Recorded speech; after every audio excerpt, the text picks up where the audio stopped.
আর এই টাকাটাই আমি ইনশাল্লাহ কাউকে দান করে দেবো ইনশাআল্লাহ। একটা মিস্টেক হয়ে গেল গা।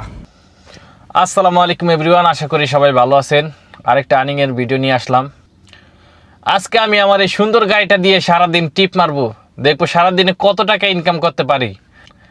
আর লাস্টের টিপে যত টাকা ভাড়া পাবো ওই টাকা আমি একজন অসহায় মানুষকে দান করে দিব।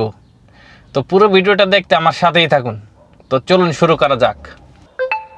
এখন বাজে 7টা 8। তো আমি অনলাইনে যাব এখন ইনশাল্লাহ। আলহামদুলিল্লাহ, প্রথম কল। প্রথম কল। হ্যালো, আসসালামু আলাইকুম। জি, ওভার থেকে বলছিলাম।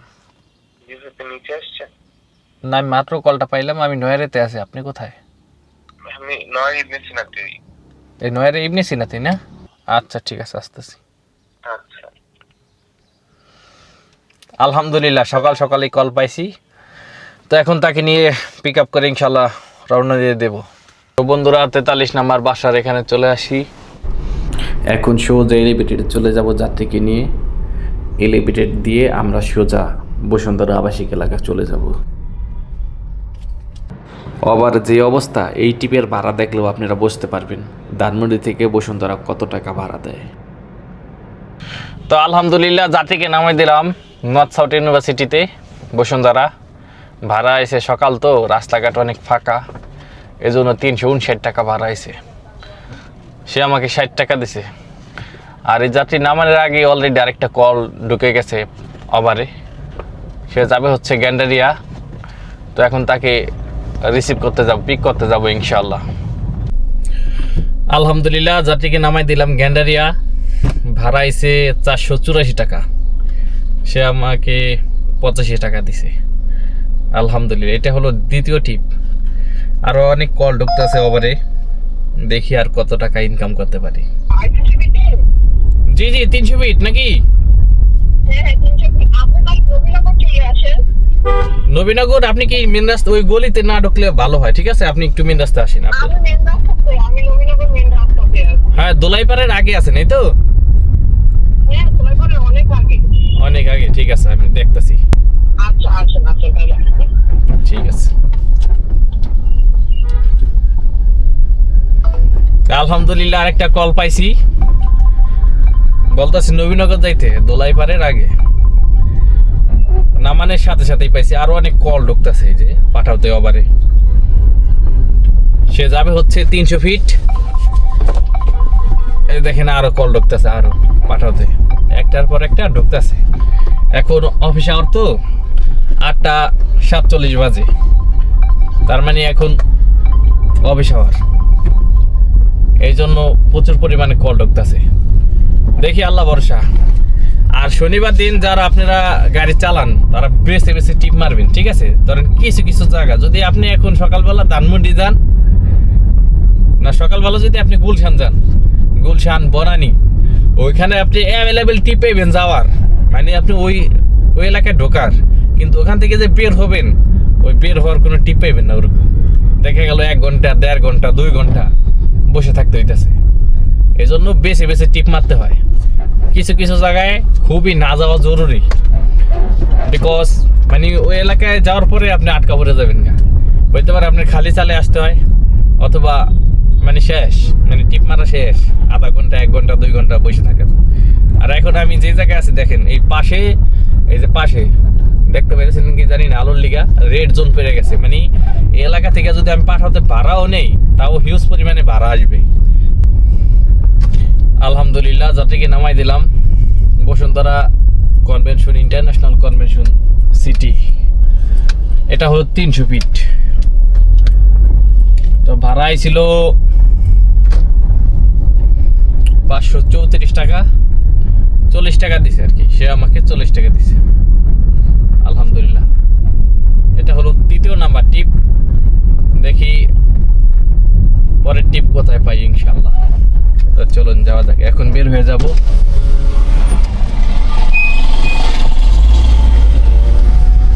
একটা পাস দিয়েছিল, ওই পাসটা দিয়ে বের হয়ে গেলাম। এখানে মনে হয় কোনো অনুষ্ঠান আছে, প্রচুর পরিমাণে গাড়ি, এই যে দেখেন বাইরে পার্কিং করে রাখছে, ভিতরেও ঢোকার জন্য সিরিয়াল।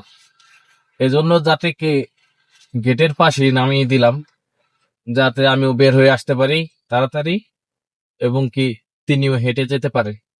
এখন বসুন্ধরা আবাসিক এলাকায় চলে যেতেছি, দেখি পরের টিপ কোন দিকে পাই। তো বসুন্ধরা আইসা এই যে দেখেন সব গাড়ি বয়ে রয়েছে, এখানে কোনো টিপ পাইতেছে না, যে বাইরেও বের হয়েছে। এখান থেকে কেউ 1 টাকা মারেও নাই। আপনি তো 1 টাকাও মারেন নেই? 1 টাকাও হয় না। এই ভাই 1 টাকাও মারেন নাই, কালকেও 1 টাকা মারেন নাই, শুক্রবার দিন। আর আপনি মারছেন আজকে কত মারছেন আপনি? 400 টাকা মারছি। 400 টাকা মারছে। কালকে তা মাতুয়াইল ভাড়া দেখায় 280 টাকা। চাইবো মাতুয়াইল 280 টাকা ভাড়া বসুন্ধরা থেকে।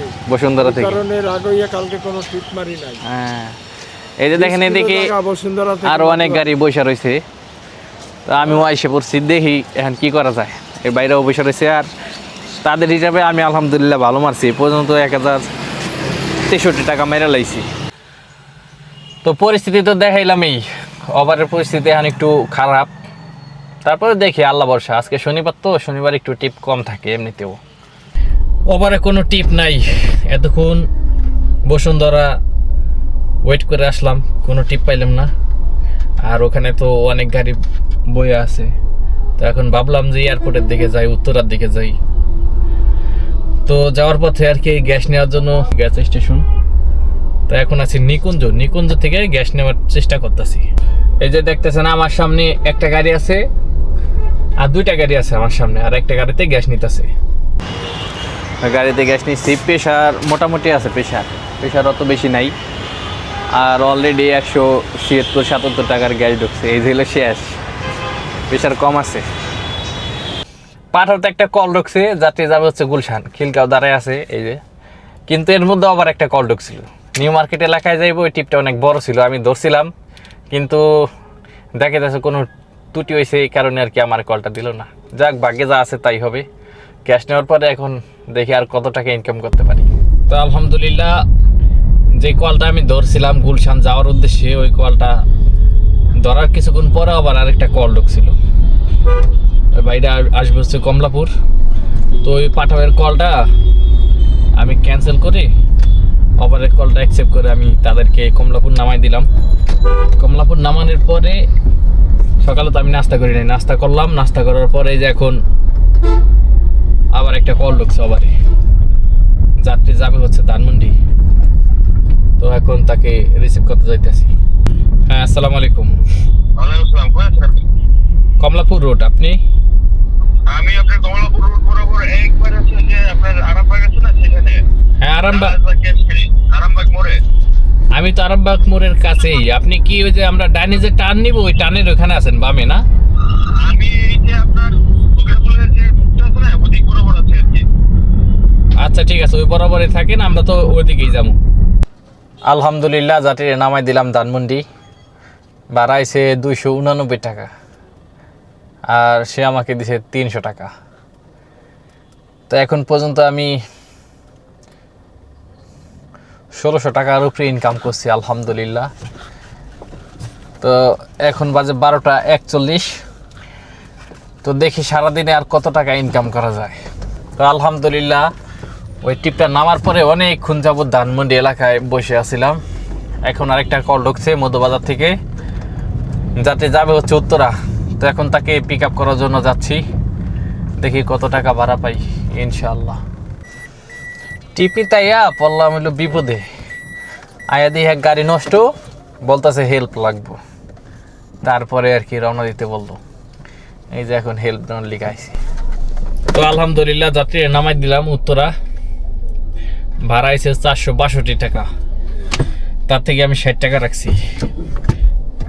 তো দেখি আর কোনো টিপ পাই কিনা। তো আলহামদুলিল্লাহ, অনেকক্ষণ পর একটা কল ঢুকছে ওভারে। কলটা রিসিভ করার পরে মানে বুঝতে আসি না যে কল ঢুকছে নাকি না, রিসিভ হইলো নাকি না।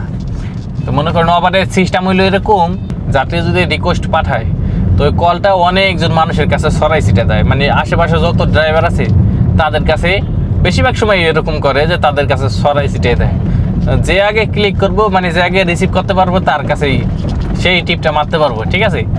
তো এখন আমিও ক্লিক করছি, এখন আমি যে কলটা রিসিভ করছি নাকি তাও আমি জানি না, কিংবা অন্য কোনো ড্রাইভার পাইছে নাকি তাও জানি না। এখন এইভাবে এই লোড হইতেছে, ই করতেছে, কিন্তু কোনো শো করতেছে না যে আমি কলটা পাইছি। এখন যাত্রী আমার ফোন দিছে, ফোন দিয়ে বলতেছে যে ইমরান ভাই আপনি কি যাবেন নাকি না, আপনি তো ফোনও দিতেছেন না, কিছু করতেছেনও না। এখন আমি বললাম যে আমি তো আমার অনেকক্ষণ যাবত ট্রাই করতেছি আমার মোবাইলে যে রিসিভ হইলো কি না, কোনো প্রবলেম হইলো কি না, তো কোনো খোঁজ খবর পাইতেছি না, তো এই জন্য আর কি আপনার ফোন দিতে পারি নাই কিংবা কোনো মেসেজও পাঠাইতে পারিনি। তো এখন বললো যে যাবেন কি না, আমি বললাম হ্যাঁ, লোকেশন বললো যে 11 নম্বর সেক্টর 5 নম্বর রোড। তো এখন তাকে পিক আপ করতে যাইতেছি ইনশাল্লাহ। যাত্রী যাবে হচ্ছে মিরপুরে 1।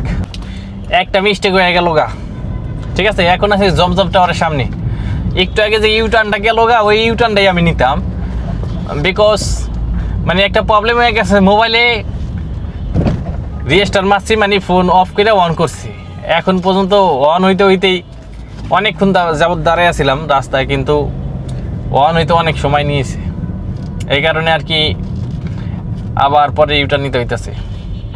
এখন জানি না যাত্রী ওয়েট করবো কি না, দেখি চেষ্টা করে। এলো রিজিক, মানে যেটা বলতে চাইছিলাম এটা হলো ভাগ্য। কেউ সকালবেলা দুপুরে সকালের টাইমে তো একজনের দেখাইছি যে সে 1 টাকাও মারতে পারে নাই এখন পর্যন্ত বৈশা রয়েছে, এবং আজকে শনিবার, গতকালকে যে শুক্রবার গেছে ওই দিনও 1 টাকাও মারতে পারে নাই, ঠিক আছে। আর একজনে মারছে কত 400 কত জানি মারছে, ঠিক আছে। আর আমি কিন্তু ওই সময় আলহামদুলিল্লাহ 1000 টাকার উপরে মারছিলাম, আর এখন 2000 টাকার কাছাকাছি হয়ে গেছে। আর এই টিপ মারলে 2000 টাকার উপরে হয়ে যাবো গা। তো এইটা হলো রিজিক।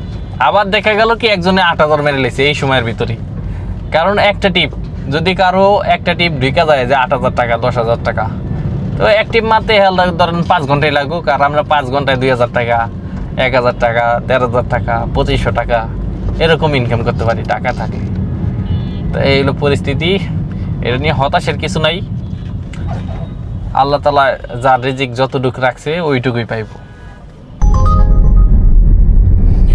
আলহামদুলিল্লাহ যাত্রীরা নামাই দিলাম মিরপুরে 1। ভাড়া ছিল 368 টাকা, তো তারা আমার 70 টাকা দিছে। এখন গাড়িতে গ্যাস নাই, গ্যাস নিতে হবে আবারও। সকালে যে গ্যাস নিয়েছিলাম মাত্র 200 টাকারও কম গ্যাস ঢুকছিল, প্রেশার অনেক কম ছিল সকালে, অনেক কল ঢুকতেছে, কিন্তু মারার কোনো অপশন নেই, বিকজ আগে গ্যাস লাগবে। গ্যাস নেওয়ার পরে আবার চেষ্টা করবো ইনশাল্লাহ টিপ মারার জন্য। আর রাস্তা অনেক ফাঁকা, তো ভাড়া অনেক কম আসতেছে এই কারণে। তো চলে আসলাম টেকনিক্যালের এই পাশে গ্যাস নিতে লিগা। প্রেশার মোটামুটি ভালো আছে, এবার গ্যাস যাইতেছে 200 প্রেশারের মতো আছে। সকালে যে গ্যাস নিয়েছিলাম তখন অত প্রেশার ছিল না, তো দেখি এখন কত টাকার গ্যাস যায়। গ্যাস গেছে 450 টাকা 64 পয়সা। গ্যাস নেওয়া শেষ, এখন শান্তি, এখন আর কোনো টেনশন নাই। এখন যে গ্যাস নিয়েছি আশা করি এই গ্যাসে আরও 2000 টাকার মতো মারা যাবে ইনশাল্লাহ। তো এখন বাজে হচ্ছে 2টা 28, আর এই পর্যন্ত আমি সব কটা টিপ ওভারে মারছি, অন্য কোনো অ্যাপসে মারতে পারি নাই কিংবা মারি নাই। ওভারে সব মিলা এখন পর্যন্ত মারছি হলো 2253 টাকা। এই যে দেখা যায় কি না অবশ্য জানি না, 2253 টাকা 22 পয়সা। তো এই হলো আজকের ইনকাম, আর দেখি কত টাকা ইনকাম করতে পারি ইনশাল্লাহ। তো বন্ধুরা দুপুরে খাবারের সময় হয়েছে, এখন আসলাম খাবার খেতে। এই যে 1 প্লেট ভাত, 2 প্লেট ভাত, আর গোস, গরু গোস 1 পিস, আলু, এটা হলো 110 টাকা, ঠিক আছে। 1 প্লেট ভাত আর হলো গোস। কাকু এই দুটোর দাম কত সব মিলা? 100 টাকা। আলহামদুলিল্লাহ অবশেষে দুপুরে খাবারটা খাইলাম। মূলত এই খাবারটা আগে অন্য প্যাকেজ ছিল, যেরকম 3-4 টুকরা গরু গোস্ত ছিল আর 2 প্লেট ভাত যদি খাইতাম তাহলে 110 টাকা বিল আসতো। আর এখন আগে কোনো আলু দিত না এত বড়, আর এখন নতুনভাবে এটা সেট আপ করছে যে 1 টুকরো গরু গোস্ত আর হচ্ছে পরের বার যদি ঝোল নেয় 2 টুকরো আলু আর হচ্ছে 2 প্লেট ভাত, এখন 100 টাকা করছে। আলহামদুলিল্লাহ মোটামুটি টেস্ট যথেষ্ট পরিমাণে ভালো ছিল আলহামদুলিল্লাহ। তো এখন আবার ট্রাই করব টিপ মারার, অনলাইনে যাব, দেখি আর কত টাকা আর্ন করতে পারি ইনশাআল্লাহ। আলহামদুলিল্লাহ আজকে মোট 10টা টিপ মারছি, 3291 টাকা 54 পয়সা এই পর্যন্ত ইনকাম করছে আলহামদুলিল্লাহ। আর এখন বাজে হচ্ছে 7টা 44। সকালেও আমি এই সময় বের হয়েছিলাম, হইতে পারে আধা ঘন্টা 40 মিনিট আগ পিস। তো এখন আছি গুলশান। এরপরে ধানমন্ডি যাওয়ার পথে যে টিপ পাবো ইনশাল্লাহ, যত টাকাই ভাড়া আসুক, আর এরপর আর আমি টিপ মারবো না আশা করি। এই টিপের টাকাটা আমি সম্পূর্ণ একজন অসহায় মানুষকে দান করে দেবো ইনশাল্লাহ। তো দেখি এই টিপে কত টাকা ভাড়া পাই। এখন অনলাইনে যাবো ইনশাল্লাহ। তো আলহামদুলিল্লাহ আজকের মতো টিপ কমপ্লিট করলাম। লাস্টের টিপ, লাস্ট টিপে আসছে হলো গুলশান 1 থেকে মোহাম্মদপুর। রাস্তা অনেক ফাঁকা, এই কারণে ভাড়া কমাইছে। সব কাটা ছেড়ার পরে মানে ওভারে নেওয়ার পরে আমাকে দিয়েছে 218 টাকা 15 পয়সা। আর এই টাকাটাই আমি ইনশাল্লাহ কাউকে দান করে দেবো ইনশাআল্লাহ। আর এই টাকা সহ সর্বমোট ইনকাম হয়েছে 3509 টাকা 69 পয়সা। তো আজকের ইনকাম এই পর্যন্তই। সবাইকে অসংখ্য ধন্যবাদ ভিডিওটা এতক্ষণ দেখার জন্য। আপনারা অনেকেই আমার ভিডিও দেখেন আলহামদুলিল্লাহ, কিন্তু সাবস্ক্রাইব করেন না, লাইক করেন না, শেয়ার করেন না। যদি আপনাদের মনে চায় দয়া করে একটা সাবস্ক্রাইব করে যাবেন, আর একটা করে লাইক দিয়ে যাবেন ভিডিও দেখার পরে ইনশাআল্লাহ।